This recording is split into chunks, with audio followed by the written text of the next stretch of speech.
There we go. All right. Sorry for the delay. For the delay. I did take a rest day today. I had back planned, and then just waking up, because yesterday I thought I was going to take a rest day. Like, I thought I was going to take a rest day for chest, and then I ended up just doing an insane chest day of freaking super heavy incline bench, decently heavy machine press. But I woke up today and I said, ooh, okay, rest day actually necessary.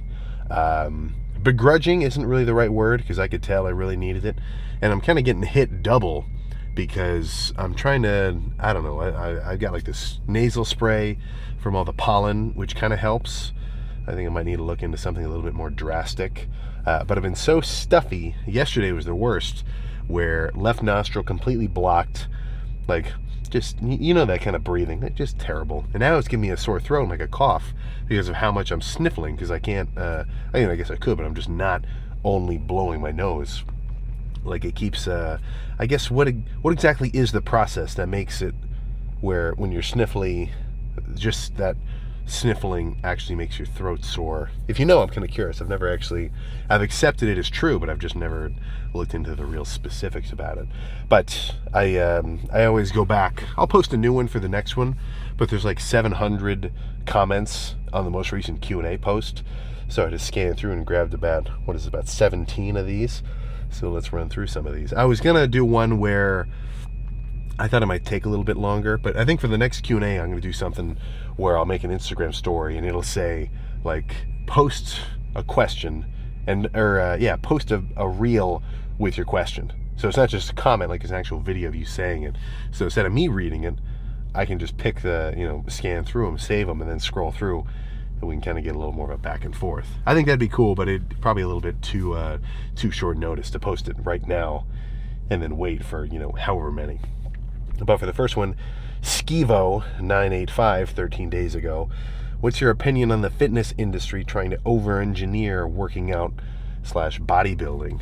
I feel like that's everything. It's always easier to make things seem flashier than they really are, because it's not so interesting to say, come into the gym and, do some curls. Like, if you're waiting in line to meet Jay Cutler, at your first meet and greet ever, you're at the Arnold. I mean, this was me, like 3 years ago or something, or no, 4. And, you want to say, okay, Jay, you're a fucking beast. What's the trick? What's the secret? I think we like the idea that there is this secret to training, but it's just the basics, man. It's not flashy, and it's definitely not cool, or probably not very satisfying to hear him say, just try to, do a lot of dumbbell curls, or do a lot of cable curls, or, make sure you're sleeping really well so you can recover between lifts. Like, it's definitely true, but, sometimes true isn't fun. We want to hear flash. We want to hear push-pull legs. We want to hear upper-lower. We want to hear somebody talking about fitness and saying, these are the top 10 things that will get you shredded for the summer of 2026. And if you're not doing them, you're, and then just whatever. But stick to the basics. It's just kind of a classic pattern of overcomplicating and then oversimplifying. I wouldn't sweat it. It's always been like this, so I don't think there's anything new going on lately. But let's see here. Plague Studios 1983. How do you approach a plateau when cutting? I've been at 185 for about 2 months at 1,800 calories and haven't seen progress after I lost 15 pounds in the first 3 months. And it's been about 5 months of this deficit. So plateaued for 2 months, like you said, in that first portion. It's not fun to say, but more cardio, less calories. Like, let's think about this. So if you're 180, you're eating 1,800 calories. Let's assume you're doing, 185 grams of protein is going to be what? 185 times 2 is 370. All right, so that's 740. So that's, almost 800. So if your carbs are at 200, then your fats are going to be at 50? Carbs at 150, something like that. Yeah, you just got to drop your food, man, because the equation of fat loss or weight loss and, actually getting leaner is when you boil it down, it's definitely more complicated than this in real life. But if you really boil it down, like thinking about your dog is getting a little fat, what should you do? Right? There's only two things that come to mind. You're not going to say, oh, he should start doing fasted cardio, or he should start doing high intensity training, or he should go keto. You say, oh, I've probably been feeding my dog a little too much. I should run him around a little bit more. So if you really boil it down, it's going to be energy burning, energy fueling equals whatever, right? So if you're burning more energy than you're actually fueling, you're burning more cardio or more calories doing your cardio and your workouts, and you're eating a little bit less than whatever that number is. So maybe you got to drop it to 1,700. Well, that might just be what you have to do, and how close are you to your end goal leanness? Because there is a point where you have to say, it's like, well, shit, how much lower can I go? Like, do I have to do no carbs? So I guess I'd be curious, are you close to as lean as you want to be? Like, what's your end goal weight? Because there's definitely an idea where if you're not dieting for a show, you're 3 months in, you're 2 months plateaued, it might just be something where take a month, up your calories like 300, 200 or something, have a little bit more of a maintenance refeed period of time, and then get back into it a little bit harder. But if you feel like you're close to your end goal leanness, well, then that might be kind of counterintuitive. It's like you're already right there. If you're more than halfway across a river that you're trying to swim to the end of, why would you turn back? So I think it's probably a situation of more cardio. You didn't say how much cardio you're doing, but if you're only like tracking your steps and getting 8,000, 10,000 steps per day and having that count as your cardio along with your training, I mean, it's not like that's wrong, but I really do think it's easier to keep track of things when your cardio is done specifically. Bike, treadmill, making sure that if you get a little heart rate tracker, or if just on the machine you're using, grab onto the pads and then see what your heart rate's at. I'm making sure mine's like an even 130 something, 135 for my, today I did an hour, but that's just because I kind of felt like I didn't work out because there was no workout as a rest day. So I just did an hour on the bike instead of 30 minutes. But yeah, make sure your heart rate's elevated for, whatever period of time. Because if you're not doing 30 minutes of cardio per day, and this is the setup already, 185 at 1,800 calories, and you introduce 30 minutes of cardio per day, maybe you burn, I won't even say how many calories, but let's say 30 minutes of 130, 135 beats per minute, that'll make a substantial difference. So I guess this comment needs a reply. It's like, is there cardio in the mix? Because it'll push the envelope. Alcoholic, but spelled in a funny way. Can you explain a bulk to bulk perspective? Like, say I was eating 3,500 calories peak for a previous year's bulk. Do I just increase to 4,000 in the next year's, or do I just rinse and repeat the 3,500? So basically, can you explain the key factors or percentages from one bulk to the next in your context? So my bulks have changed. I've done bulks where I'm like, okay, dieting, strict. Ooh, I'm bulking. And then I started eating like 5,000 calories off the rip. And I didn't even increase my calories gradually. I just started grubbing. And I think that's totally unnecessary now. In the moment, it certainly worked. I put some body fat on, but not like an egregious amount that I couldn't diet off later. So I didn't like really screw myself or anything. But it's not so much reaching a specific calorie intake, right? Because, anybody could eat a 10,000 calorie day. It's more so how much size have you put on. So now I'm going to say my opinion is at this current moment, whatever you've been eating for your maintenance, let's say you're, this guy didn't say what his current stats are, but let's say he's 180, 10-12% body fat, he's got abs, arm veins, but not like peeled lean, and he's eating like 2,500 calories, 20-something hundred calories, who knows exactly. So that's what he's grubbing on. If he's going to bulk, or I guess if you're going to bulk, then, up it to 2,700, or whatever I just said, 100 calories more.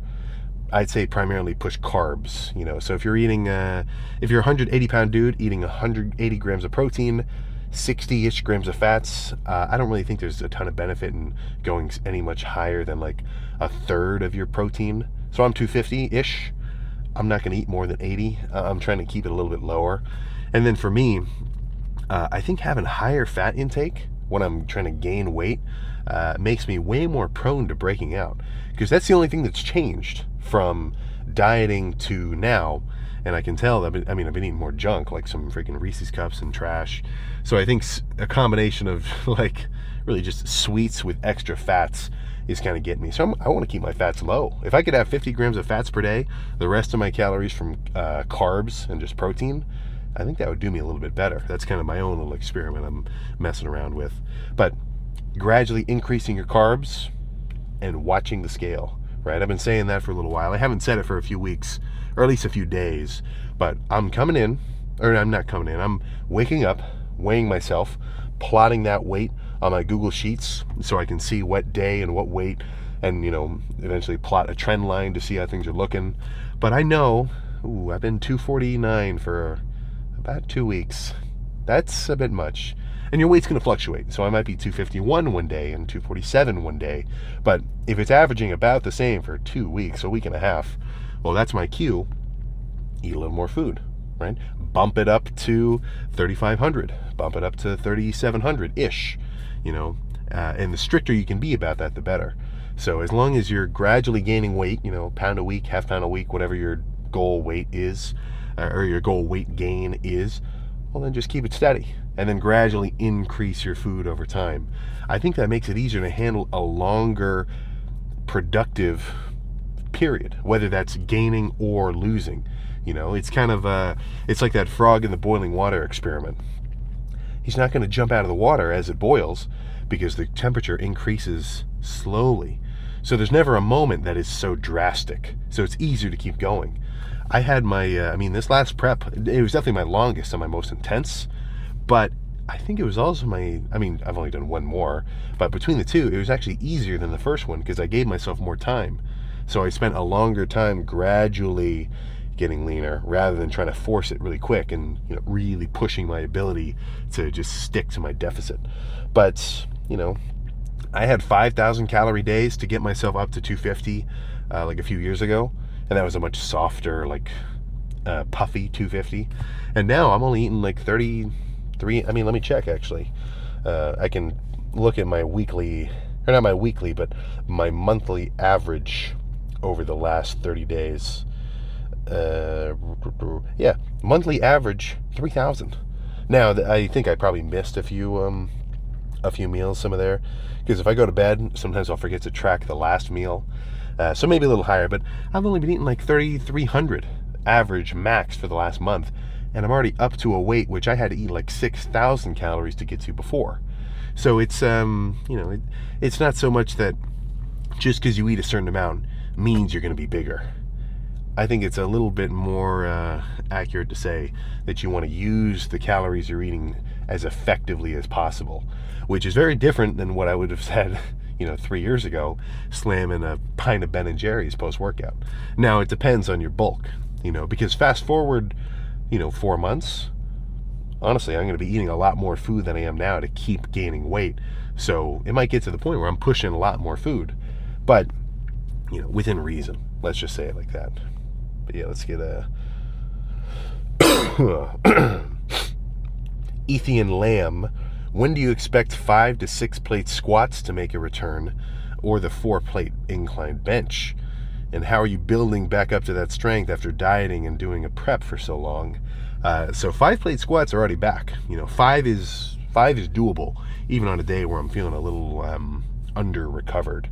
Which really, I shouldn't have even done it on that day. I should have backed off or maybe had a rest day, but whatever. But yeah, 5-plate squats are there. 4-plate incline, that might take a while, And the point isn't to do the 4-plate incline. The point is to get to a state of being where I can do the 4-plate incline, if you feel me, right? I'm not going to just try to do as much weight as possible for no reason. But I definitely feel pretty good when I can do a really heavy set for a legit 10 reps. But if I rip my pec off, I'm a total fool. So I'm balancing those two desires. But yeah, probably months. 365 for 10. And could I have gotten one more, make it 11? Maybe. Probably not, but maybe. Definitely with some assisted reps. But yeah, this is going to be my strongest bulk for sure. But that's not exactly the point. But it is a metric I'm kind of, keeping track of. Because at the end of the day, mass does move mass, especially as a beginner. Let's say you're on the heavier end, so your starting weight before you've ever worked out before is like a 260, maybe a 250, a 300.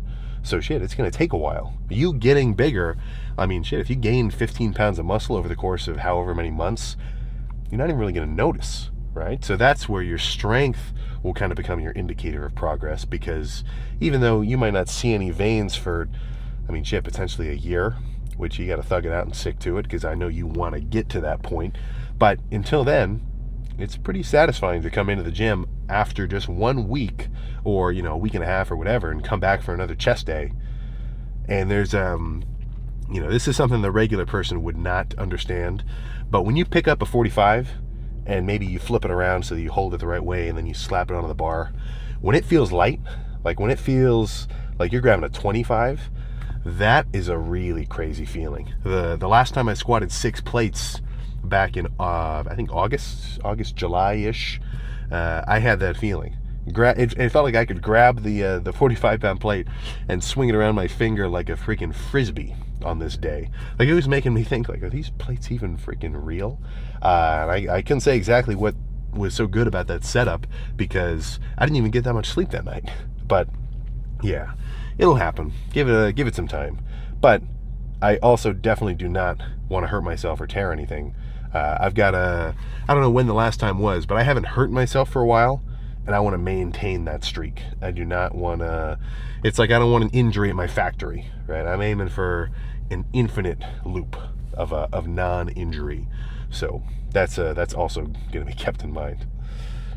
Harset 16, I've been spamming cable laterals and dumbbell laterals, but I can't see any meaningful development in my shoulders. Have you got any tips for me? Well, are you eating in a surplus, or at least, maintenance, maybe just a touch over maintenance? Excuse me. Because, when I'm dieting, I'm going to look freakier, but I'm not growing at all.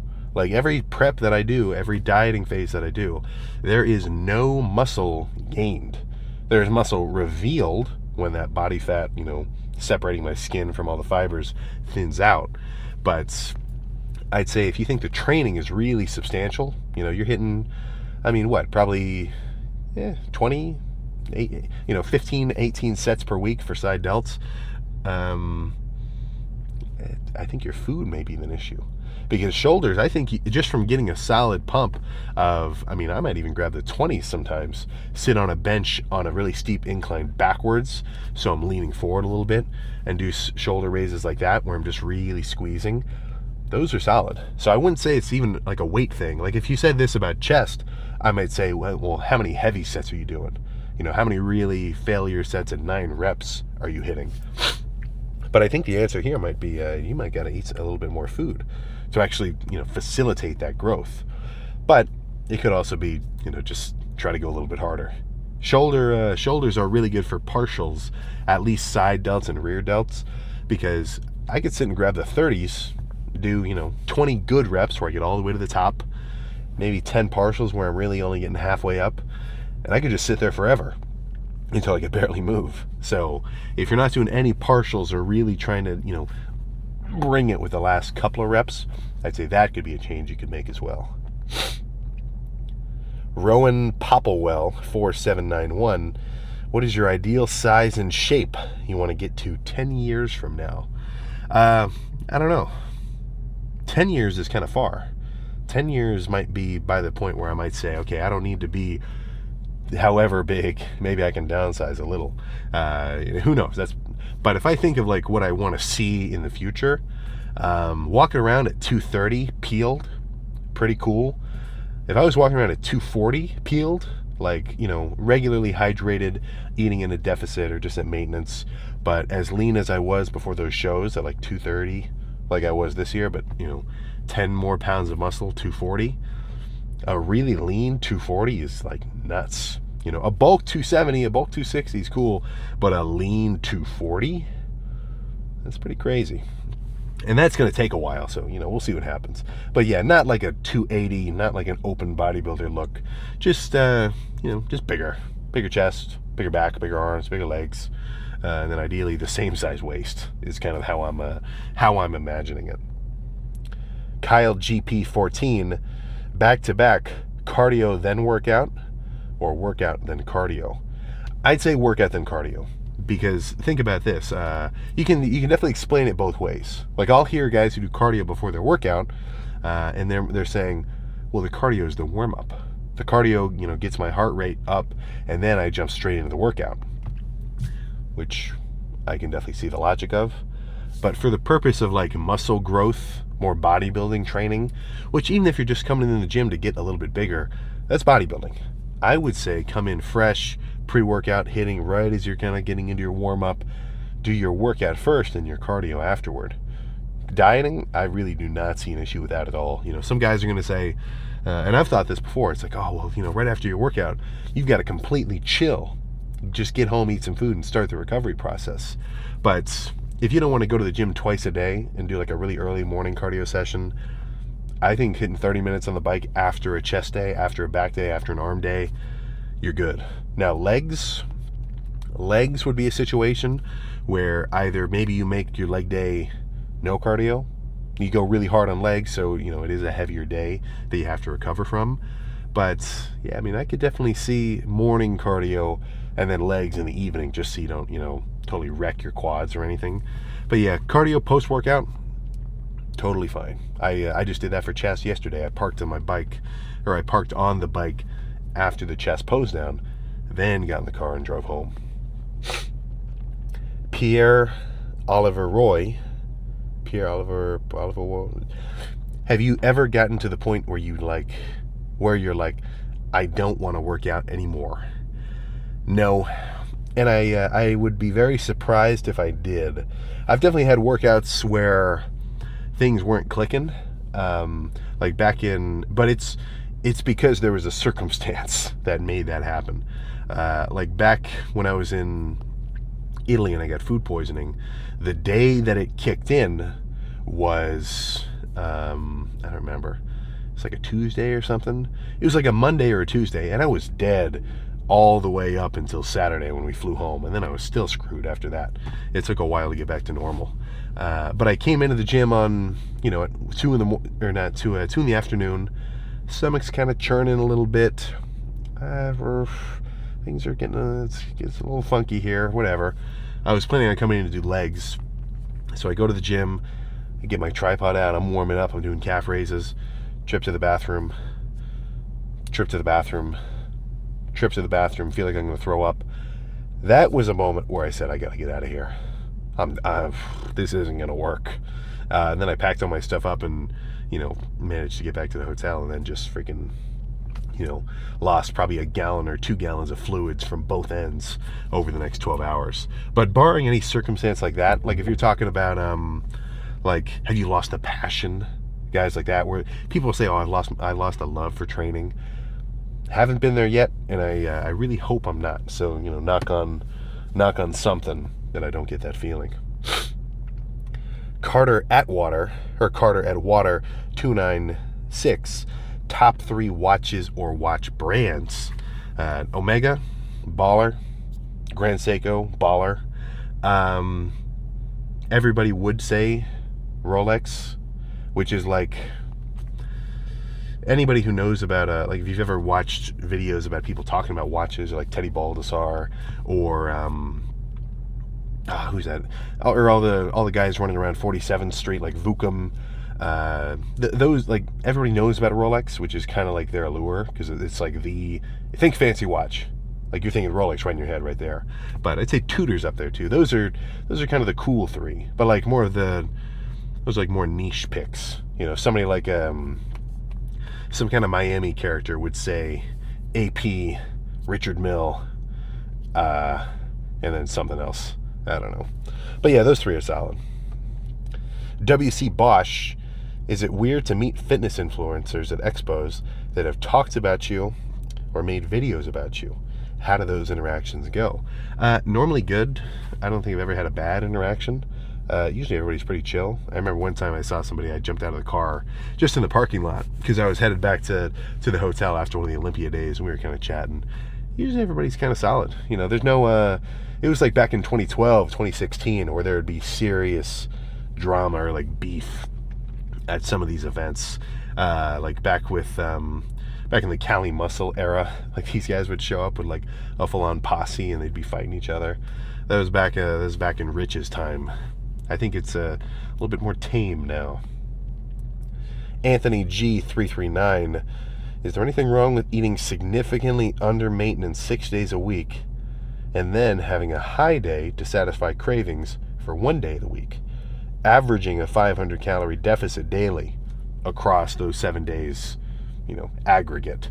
So steep deficit, steep deficit, steep deficit, steep deficit, steep deficit, or however many that adds up to 6, and then a big day. But everything averages out well. So on paper, makes sense.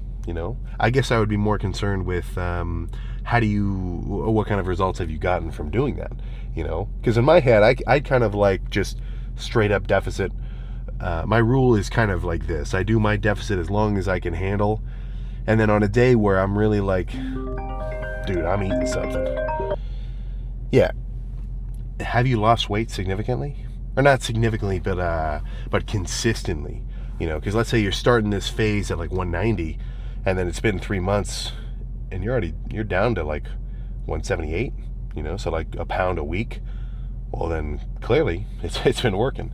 There's definitely no one way rule or answer to some of these. But let me jump to the last one here. What inspired you to begin? Oh, excuse me. Yeah, no. Random Syrian fella. What inspired you to begin bodybuilder training? Where did you learn how to train properly? And what are some mistakes that you made along the way? So I think we can kind of take this one home with me. But what inspired me? I don't know if I can say one person or one thing for sure. I remember back when I was doing gymnastics, there was a guy on a gymnastics team. So that's like where you're swinging around the bar, you're doing flips on the spring floor, you're doing the pommel horse where you swing around, and the parallel bars and stuff. But there's one guy who's a lot older, maybe 3 or something years older. He actually went to college. Like he was legit. Like he was collegiate NCAA level. We were all kind of, or not we were all, there's a few guys who still ended up going to school for it, but I wasn't getting a scholarship if I tried to do it into college. But at the time, all of us, 14, 15, we're all 160, 150 or something. And this guy had to be, I don't know, if he wasn't 180 lean, and he was like, maybe 5'8" or something. So it was like a dense 180. The guy just seemed freaking huge. So we would always tell each other, like me and one of my buddies would say every summer, all right, we're going to come in and do our gymnastics practice, which was like 9 to noon. Or actually, no, during the summertime, it was 9 to 1. So it would be like 30 minutes warm up, where we're stretching like splits, pike, straddle, shoulders, all sorts of stuff. Just a full-on stretch, and then 3 hours of practice. So we'll go back and forth between like different events, or like doing some stuff on the trampoline and the foam pits or whatever. Just a ton of like pretty intense calisthenics. And then at the end was usually a 30-minute or 45-minute conditioning circuit. So we'd be doing it'd be like 45 seconds, or maybe it was a minute with a minute break. That might have been it. I don't know, something where it was like leg lifts to the bar, pull-ups, push-ups, different kind of ab work, shoulder press.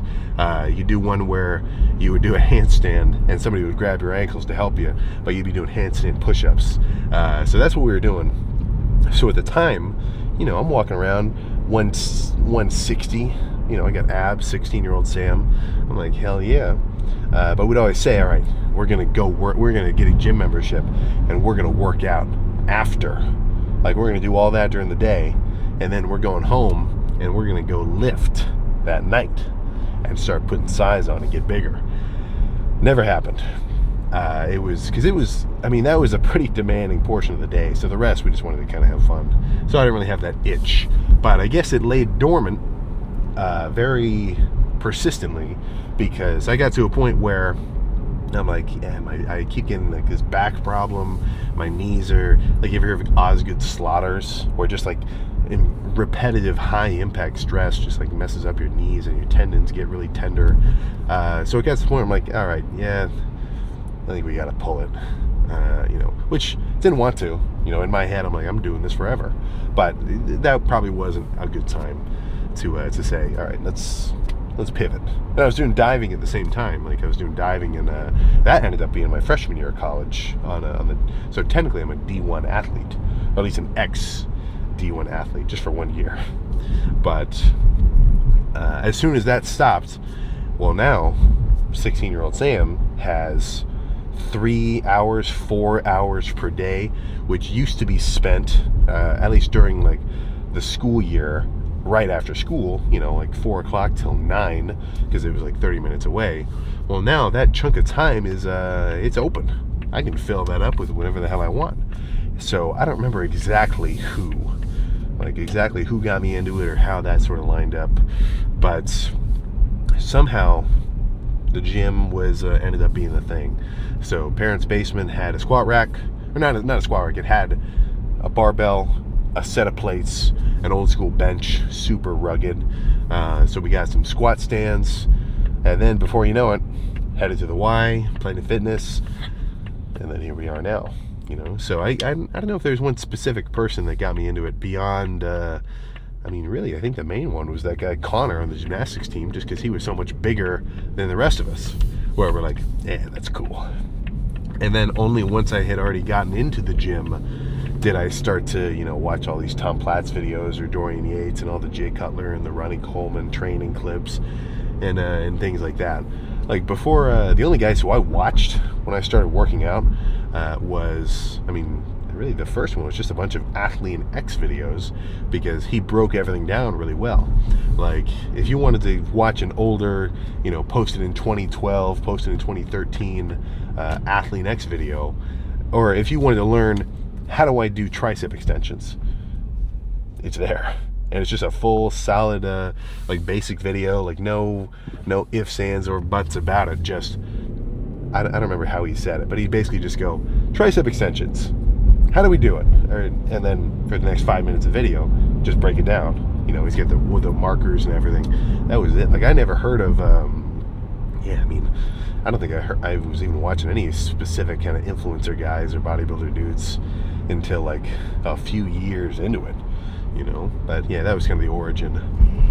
So, goodness. Yeah. Cardio complete. What do you think? Does that count as a rest day? Does an hour of cardio still count as rest? I would say yes, just because the relative damage of an hour on the bike is far less than a hefty lift. Even an arm day, like a full-on insane hefty arm day, I'm going to feel way more than any kind of low-intensity, steady-state cardio. I was sweating. I ended up talking to one of my buddies for a bit afterward, because I saw him doing his own cardio, so I kind of butted in and we were chatting for a bit, where I dried off. But this shirt was like, not totally drenched, probably 40% drenched. But even though I was sweating that bad, I'm not going to feel this tomorrow. I'm not going to feel it in my legs tomorrow, or feel it in my quads or my hamstrings or anything like that. But I can still feel that my back is a little bit tender, because that last back day that I did was like nuts. 6 sets of pull downs, all super heavy, low reps. And by low, I mean like 10. I don't mean like 5. I'm talking like 10-ish reps or so. And the same thing with the rows. So I think I might even need to give back a loop to come back, and then just jump straight to an arm day tomorrow. I'm not totally sure. I guess I'll just have to see. But I'm going to go home, get a good night's rest, and then make that executive decision tomorrow when the time comes, and say, all right, do I hit arms or do I smack some back around? But either way, I will see you for that.